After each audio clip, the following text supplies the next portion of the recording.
I think we covered the issue of the home enough. Let us deal with the individual. How to deal with the individual. This is a bit more serious, this particular one. What about the presence of the jinn on the person? The following are indications that the person has presence of jinn, because the jinn could affect you partially or wholly. The first indication that you could have presence of the jinn is that if you feel someone whispering to you all the time, saying things to make you laugh or cry, that is presence of the jinn. I remember once we went somewhere to, I don't know where it was, I think Nottingham or somewhere. I went with a shaykh in one building, and he was just praying, and he was repeating chapter Al-Fatiha. The shaykh repeated it 3 times. And he said, every time I repeated it, he said someone was shouting at him. And he said, this building, he said, has very strong presence of jinn. So that is sign of jinn being there upon the person. Every time you say something, whispering to you, making you laugh. Obviously for the other person, he's majnoon. But they are whispering to you, talking to you, making you laugh and cry. Number 2, the jinn could possess some of your senses. So they could possess, for example, your eye, or they could possess one part of your senses. And you will not be able to feel pain in that organ anymore. So they could be your eyes, could be your tongue, could be your ears, etc. And you will not be able to feel sensation in it anymore. That is indication that they possessed a particular organ. Number 3, if they possess certain organ, imagine now they become affected by your tongue, or your tongue become affected by the jinn. It could begin to speak in its own language, because the jinn is not necessarily from the same area as you. That's why sometimes you see the person being affected, they start to speak different language, start to speak to you in French or German. You think the man doesn't know French or German. That's because the jinn has affected that particular organ. And when that happens, obviously they will do that. The effect of the person, if it becomes even more than that, is that they could not only not feel pain in certain parts of their body, but they could even start to sleepwalk without realizing it. And they will experience nightmares even when they're awake, and they cannot even cry and do anything about it. So people will begin to experience nightmares. Usually you experience them when you're asleep. People will begin to see and they'll begin to feel afraid even when they're awake, and they'll be walking in their sleep. That is obviously increased possession of the jinn upon the individual, which we're going to deal with in a moment. Obviously now, if the jinn begins to possess certain part of the body and settles in that organ, like your arm or your leg or somewhere like that, it will continue to cause pain. And that body, obviously that part of the body is trying to reject the jinn, therefore it will cause pain in that organ. And that could lead to many other things as well upon the individual. Some of the effect of increased possession of the jinn is having severe headaches, and loss of sight, even a loss of hearing could happen to the individual. And if it happens for a few days, it could end up having more permanent occupation upon the individual. And even one of the things that could increase that is if the people try to treat it in incorrect manner, could increase possession, as opposed to, dealing with the problem. Could even be increase the problem upon the individual. Is that headaches and what on? It could be loss of sight, headaches, loss of hearing, and it could even be more permanent. And that could be exacerbated, if you like, by someone dealing with the jinn incorrectly. And obviously we dealt with the dual personality, speaking differently, and that is one very common one, speaking differently and with a different tongue or different voice. Finally, the full possession could take place. The full possession of the individual, meaning it take over the whole body. In this situation, the person could walk long distances and even could fight. He could even engage in fighting, and could even have, if you like, riding a horse, and he could even end up having relationship with your wife. You see, so it could occupy the person completely, have a relationship, walk long distances, do many things, and even could travel long distances depending on the strength of the body. It could do many things with that. If the body is strong enough, it could do whatever the body does normally. So that is the full possession. Now, how do you deal with these problems? Okay, that is the indication that somebody has them. How do we deal with them? The first thing to do is contact someone who's alim of Ahlul Sunnah wal Jama'ah. That is the best advice. Contact someone who knows, and don't deal with it yourself. Okay, because it's very dangerous. And there are many charlatans out there, sadly, which is the reason why we're doing this topic. You're not allowed to charge for this, because the ruqiyya and this type of thing is a ritual act. We do not charge for it. So anyone who's dealing with it, he will do it without charging any money. It's prohibited. And this is something you do, you having full tawakkul in Allah subhanahu wa ta'ala and following the sunnah of the Nabi sallallahu alayhi wasallam. As long as you have that in mind and you have full tawakkul, obviously, and you remember. Otherwise, you see, imagine that you try all the things and the jinn doesn't disappear. It will affect your own reliance upon Allah. Could do that, could shake the individual. That I tried everything and he's still there. Meaning, am I right or am I doing, is it correct, you see? So that's why the person dealing with it needs to be strong and needs to realize that obviously in the hands of Allah, if it happens, if it does not happen. And you need to be someone fulfilling the sunnah, otherwise could affect the person and could even affect you. So obviously if this happens, there's another sign as well, the epileptic fit as well is sign of jinn possession. There's stages in which to deal with this, with the individual. The first stage of dealing with the individual is to do the following. If somebody has something like that, this is something anyone can do, by the way. There is no certificate that you need to get from the university of dealing with the jinn. We are, alhamdulillah, students of ilm and we study the topic. After that, if you want to do it, you can do it. You don't need expert to come along. And there's no, Ibn Taymiyyah rahimahullah, he said if somebody wants to do it, he should be mahram to the person. You don't get a foreign man to start touching your wife to make a ruqyah for her. That's not allowed. So the husband would do it for his wife, sister would do it for her sister or brother or mother or something like that. It's not that difficult. It was just a matter of learning, obviously, what the Prophet said about it and to do it. Okay? The first thing you will do is that you will read in front of them, where there is audible, Ayat al-Kursi. Oh, you know that. That is in chapter Al-Baqarah, Ayat al-Kursi, you know that one. And then he will read as well, chapter Ikhlas, Al-Falaq and Nas, loudly. Okay? And if that did not work, meaning he did not leave because of that, that is the first stage. So reading for them Ayat al-Kursi, Ikhlas, Falaq and Nas is the first one. If that does not work, reading that, obviously you can repeat that many times in front of the person.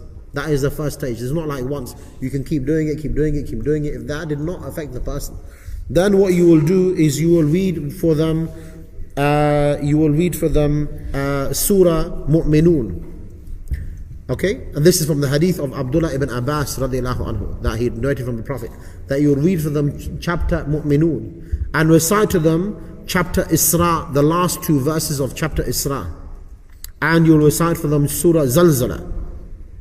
Okay, so this is the next stage now. So this first one didn't work, then you read Surah Mu'minun and the last two verses of chapter Isra and also Zalzala, and then you will make adhan in the right ear until they break out of that, if you like, whatever they've been affected. What was that last 10 verses? You recite for them. You will continue the first part and then you will add to that one Surah Mu'minun and chapter Isra, the last two verses, and Surah Zalzala. You know that one, isn't it? In the last part of the Quran. And then you will read the adhan in the right ear. And if they break out, alhamdulillah. If at any point they works, then you leave it there. You don't need to continue with the rest of it. That one is enough. And then you can stop there with the recitation. And you can continue with this one as much as you want. If that does not work, then we go a little bit further. The adhan, by the way, because when you recite the adhan, the shayateen usually run away farting. That's what we know about the shaitan, that we mentioned in the hadith of Abu Hurairah radiallahu anhu, that when the adhan is heard, then the jinn will run away and fart. They want to hear the adhan. If that doesn't work, then you need to contact alim who is from Ahl Sunnah wal Jama'ah, because then it's becoming a bit more serious now. If that is still not working, obviously you could become a bit shaken. You could think, okay, that's still not working, let me get onto the phone and contact somebody who knows, inshallah, what they're doing. But for your information, if you want to know what to do after that, obviously they will continue, whoever deals with this, they will continue with the first procedure.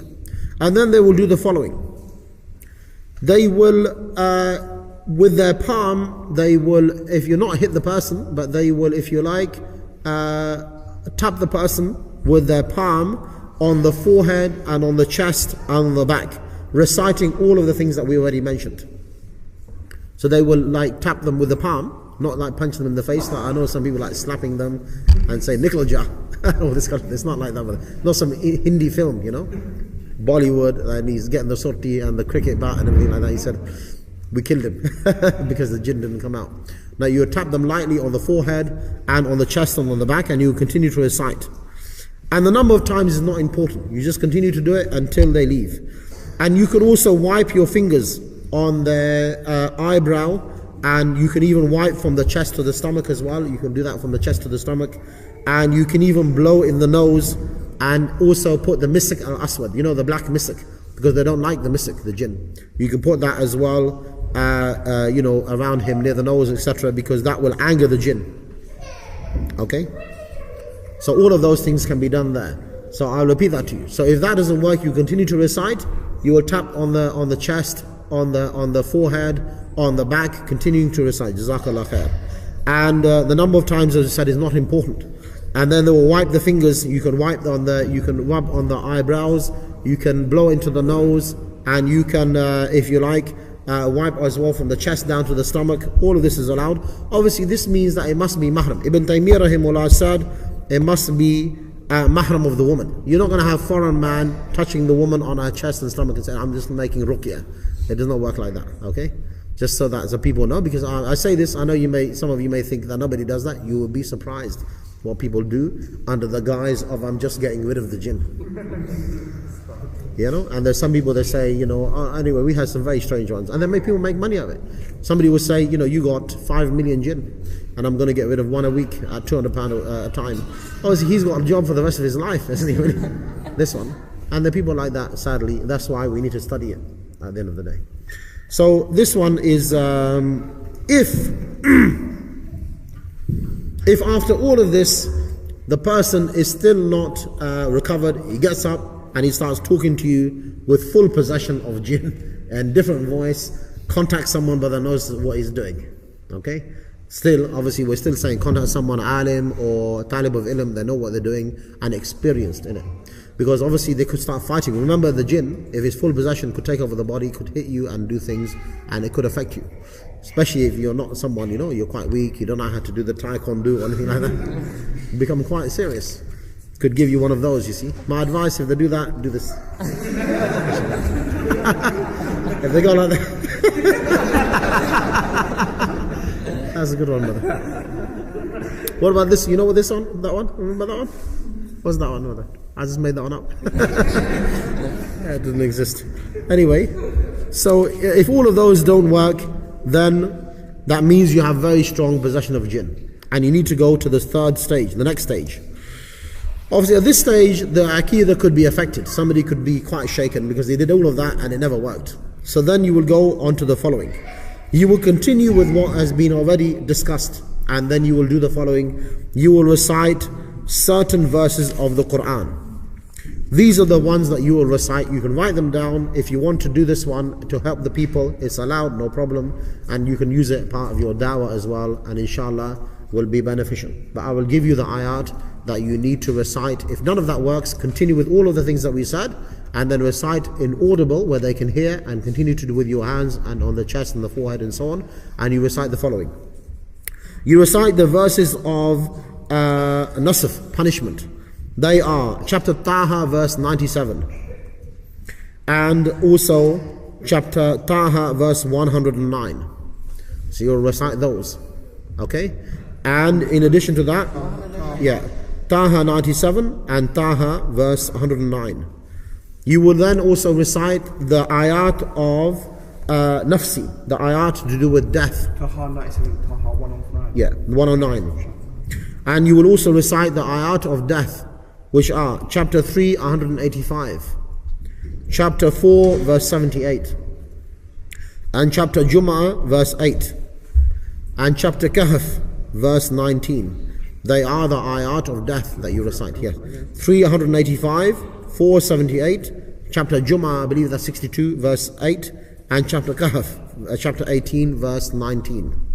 And you will then recite as well the ayat of Zalimeen, which are chapter A'raf, verse 41, chapter Ibrahim, verse 13, chapter Maryam, verses 68 to 71, chapter Al-Kahf, verse 29. Okay, those ones. So the chapter of Zalimeen are A'raf 41, Ibrahim 13, Maryam 68 to 71, and Al-Kahf 29. And you will then recite the chapters of Ru'ab, of horrifying and terrorizing, which are chapter 3, 151, and chapter 8, verse 12, and chapter Hashr, verse 21. That is ayat of Ru'ab, of terrorizing. Chapter 351, 8, 12, and chapter Hashr, verse 21. And as well the chapters of fighting, which are the following: chapter 4, verse 76, chapter 2, 193, chapter 8, verses 17 to 18, chapter 9, verses 14 to 15, and chapter 9, verse 30. They are the ayat of fighting. What's the last one? 9 verse 30. Okay, so I'll repeat those for you. 476, 2, 193, 8, 17 to 18, 9, 14, 15, chapter 9 verse 30. And after that you will recite the ayat of being chained. That is chapter 5 verse 64. Chapter Yasin verses 1 to 10. Chapter Sabah verse 33. Was it Yasin what? Yasin? 1 to 10. Chapter Sabah verse 33. Chapter Ibrahim verses 46 to 50. Chapter Arad verse 5. Chapter Ghafir verses 70 to 71. Chapter Haqa verses 30 to 31. Chapter Muhammad verse 4. Chapter Fajr verses 21 to 26. Okay, I'll repeat those for you. That is the verses of the chain, which are 564, Yasin 1 to 10, Sabah 33, Ibrahim 46 to 50, Ara'ad 5, Ghafir 70 to 71, Al-Haqa 30 31, Muhammad verse 4, and Fajr 21 to 26. And then you will recite the ayat to do with the hellfire, which are chapter 8 verse 50, chapter Hajj 19 to 20. I got here 20 or 21? 22. I got one missing there. Chapter Buruj verse 10. Chapter Nisa verse 56. Chapter Dukhan verses 45 to 50. Chapter Kahf verse 59. Chapter Qasas verse 58. And chapter Mursalat verses 10 to 19. And you will continue to do that until they leave. So that is quite a long process. And obviously you will continue with what is from the beginning. That should get rid of the jinn completely. Okay? And obviously after that you will do that as many times as you want. Eventually it will leave. But remember, my dear Muslims, that this is something quite serious issue concerning the jinn. Usually the jinn are quite nice and they're living with you peacefully. But if they do end up affecting the individual or the home, there is certain procedure as set out by the ulama of the Salaf, the way to deal with it. Do not deal with it how you think, and don't get someone who is making money from it to deal with it, because it is a job. People, roti par iman bikhda. People sell their deen for a little bit of money. Nowadays everything is for sale. Therefore make sure that you got people that know what they're doing, and after that obviously you can study yourself. Alhamdulillah, we are people of good aqidah and good manhaj, and inshallah there's no harm for anyone to do it. And you can do it with your children, you can do it with other people. Make sure that the things which abuse the jinn or disturb the jinn in the home are not there. And obviously if they are not there, the shayateen from the ins of the jinn, then the malaika will be there, the good jinn will be there, which is what you want at the end of the day, because they will whisper to you to do something good and not bad. And not every time someone says something strange does it mean that he has or she has jinn. I know in our community everyone is possessed by jinn. Funnily enough, nobody else, because how comes it only affects us? But they become quite common. Somebody says something and then suddenly they speak in a strange voice, it must be jinn. And you need to have ruqyah. So they're going to bring foreign man to touch the woman. That is not the way to deal with it. And he will be making a fortune as well. So that is the knowledge cure is best for you, so that you know yourself how to deal with it and you do not get fooled.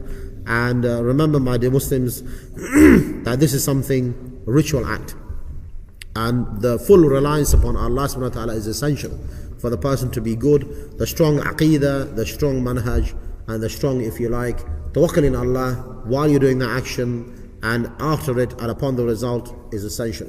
Wa akhir da'wana and alhamdulillahi rabbil alameen. Inshallah we'll leave it.